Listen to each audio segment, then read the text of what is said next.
One bad comment, 10 compliments. Which one are you still thinking about? If you answered the bad one, you're not weak. Your brain is doing exactly what it was designed to do. Think about the last performance review you got. Your manager listed 9 things you're doing well, then 1 area of improvement. You spent the weekend thinking about the one. Or think about the last time someone you care about said something critical in passing. Maybe they didn't even mean it. You forgot everything else they said that day. You remember that one line, word for word. Psychologists call this negativity bias. And what the neuroscience tells us about why it happens and how to stop it from running your decisions is far stranger and far more fixable than most people realize. Here's what most people get wrong about negativity bias. They think it's an emotional problem, something to fix with better coping skills, a mindset issue. It's not. It's a decision-making problem. Because the same brain that can't forget the bad comment is the same brain making your career decisions, your financial decisions, your relationship decisions. And it's doing all of them with a built-in bias toward the negative that it doesn't tell you about. Think about what happens after a performance review. You walk out with 9 pieces of positive feedback and 1 development area. Most people spend the next quarter optimizing for the one thing, not leveraging the 9. Their entire professional strategy shifts based on a fraction of the available information. Now think about how you consume the news. 15 minutes, 3 positive stories, 7 negative ones. By the end of those 15 minutes, your sense of how safe the world is, how stable the economy is, how trustworthy other people are, has been recalibrated. Not because the world got worse, because your brain filed 7 negative data points under evidence and 3 positive ones under exceptions. And in relationships, this asymmetry becomes measurable. Psychologist John Gottman spent decades studying couples in his research lab at the University of Washington. What he found wasn't that happy couples fight less. It was that happy couples maintain a specific ratio. 5 positive interactions for every 1 negative one. Not because relationships are fragile, because the brain is asymmetric. 1 negative exchange doesn't cancel out 1 positive one. It takes 5 every time. This isn't a personality trait. This isn't something some people have and others don't. Negativity bias is operating in every human brain, every single day, across every decision that matters. Question isn't whether it's affecting you. Question is how much, and why your brain was built this way in the first place. Let's start with the most cited piece of evidence we have. In 2001, psychologist Roy Baumeister and his colleagues at Case Western Reserve University published a paper with one of the most direct titles in the history of psychology. Bad is stronger than good. It wasn't a single study. It was a review of thousands of studies across nearly every domain of human experience. Relationships, work, memory, learning, decision-making. Their conclusion was sweeping. Negative events, negative emotions, negative feedback are universally more powerful than their positive counterparts. Not sometimes, not in certain contexts, across the board. One number from their research changes how you see everything. A single traumatic experience can produce lifelong psychological effects. There is no positive equivalent. No single positive experience produces lifelong psychological effects of comparable magnitude. The paper has been cited more than 10,000 times since publication. That's not a fringe finding. That's one of the most replicated conclusions in the history of psychological science. But knowing bad is stronger than good doesn't tell us why. For that, we need to go inside the brain. Deep in your brain sits a small almond-shaped structure called the amygdala. Its job is threat detection, and it has a property that neuroimaging studies have now documented extensively. It responds faster and more strongly to negative stimuli than to positive ones. When researchers showed participants photographs of angry or fearful faces flashed for just 100 to 120 milliseconds, too fast for the visual cortex to finish processing, the amygdala activated. When the same experiment used happy faces at the same speed, no comparable response. Think about what that means. Your brain decides something is threatening before you can consciously see it. The amygdala has a direct connection to the thalamus, a shortcut that bypasses the cortex entirely. It doesn't wait for your rational mind to weigh in. And there's a chemical amplifier. Cortisol, your primary stress hormone, has a direct relationship with how strongly the amygdala responds to emotional information. People who produce larger cortisol spikes under stress show a corresponding increase in amygdala reactivity. Their brains become hyper-vigilant, scanning for threats with heightened sensitivity. And each threat response produces more cortisol, which produces more amygdala reactivity, which produces more threat responses. A feedback loop, running quietly, underneath every decision you think you're making rationally. Now here's where it gets truly fascinating. Why did evolution build us this way? Baumeister's evolutionary argument is simple and almost uncomfortable in its logic. Bad events are what killed your ancestors, not good ones. A positive experience, a good meal, a successful hunt, a moment of connection, didn't determine survival. Missing those things was painful. Missing the threat was fatal. The individuals who paid more attention to potential danger had more children. We are the descendants of the most vigilant, some would say the most paranoid humans in history. Negativity bias isn't a malfunction. It's a 200,000-year-old survival feature, running on a 21st century problem set it was never designed to handle.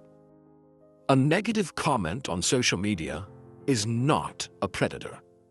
A critical email from your manager is not a physical threat. A bad quarter in the market is not starvation. But your amygdala doesn't know that. And until you give it better tools, it will keep responding like it is. 3 mechanisms, 1 ancient system.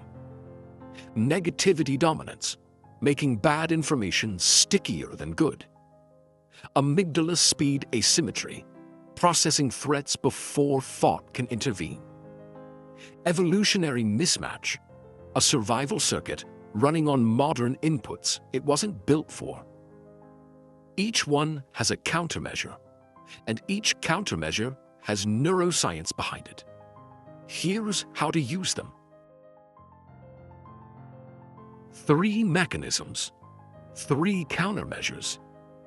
And unlike most advice you'll find on this topic, each one works because of the neuroscience, not in spite of it.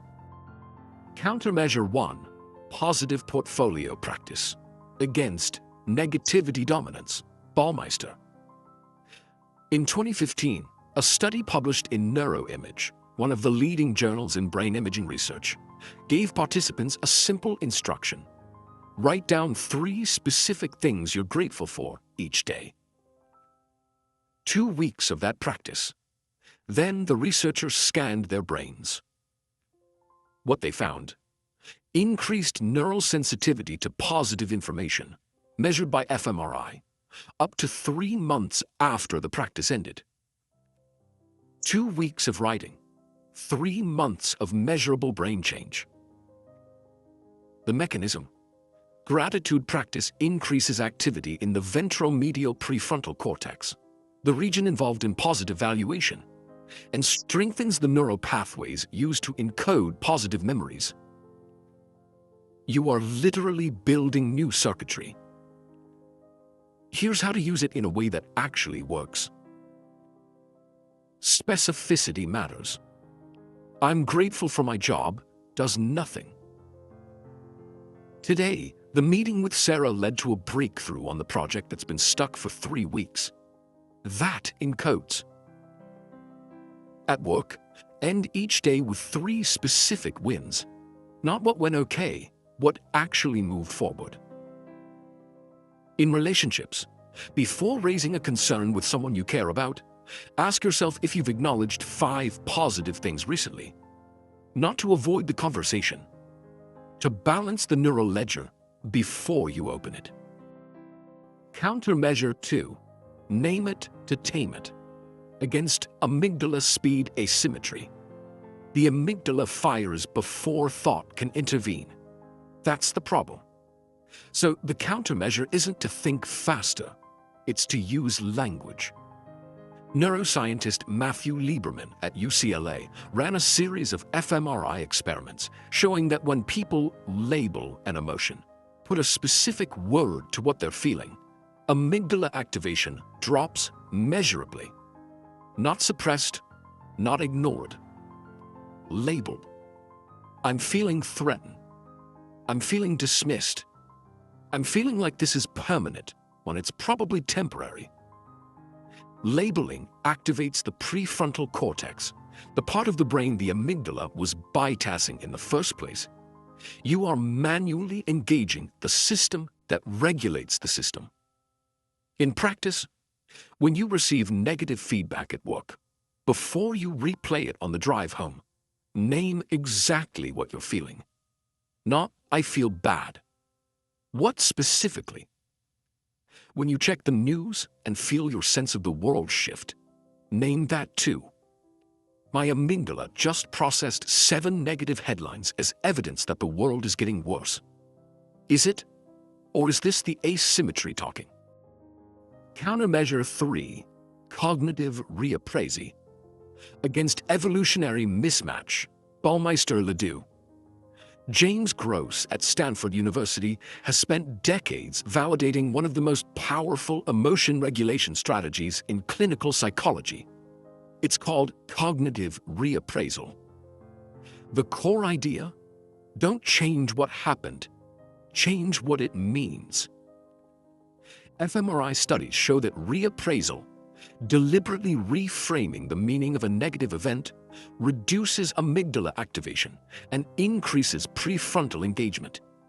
You are updating the operating system, teaching your 200,000-year-old brain to read 21st century inputs with 21st century logic. Here's what it looks like in practice. When bad news arrives, instead of asking, "What does this mean?" ask, "What does this mean in context?" One critical comment from a customer isn't, "My product is failing." It's one data point in a dataset your amygdala is trying to treat as the whole picture. When you consume negative news, ask, "Is this a trend or an incident?" Your brain defaults to trend every time. Reappraisal is the manual override that asks it to check its math. 3 countermeasures. Positive portfolio practice to rebuild what negativity dominance tears down. Name it to tame it, to engage the prefrontal cortex before the amygdala makes the decision for you. Cognitive reappraisal to update the evolutionary mismatch, one reframe at a time. You cannot delete 200,000 years of wiring, but you can stop letting it make your decisions for you. Here's what I want you to take from this. You cannot delete negativity bias. It has been part of your neural architecture for 200,000 years. It kept your ancestors alive, but you are not living in their world. And the most important thing neuroscience has taught us about this bias isn't that it's powerful. It's that it's updatable. Your brain is not fixed. It is not a static machine running a program you can't touch. It is plastic, responsive, changeable, down to the measurable level of neural pathways and amygdala volume, based on what you consistently practice. That's not optimism. That's neuroscience. I want to ask you one thing. Think of a piece of negative feedback, a comment, a criticism, a failure, that you've carried far longer than it probably deserved. Drop it in the comments. Not what it was. Just tell me, how long ago was it? I'll see you there. And if this series is changing how you understand your own brain, subscribe. Because next week, we're breaking down the bias that controls what you think is likely and what you think is dangerous. The availability bias. And here's what makes it different from everything we've covered so far. It doesn't distort how you feel. It distorts how you calculate risk. I'll see you then.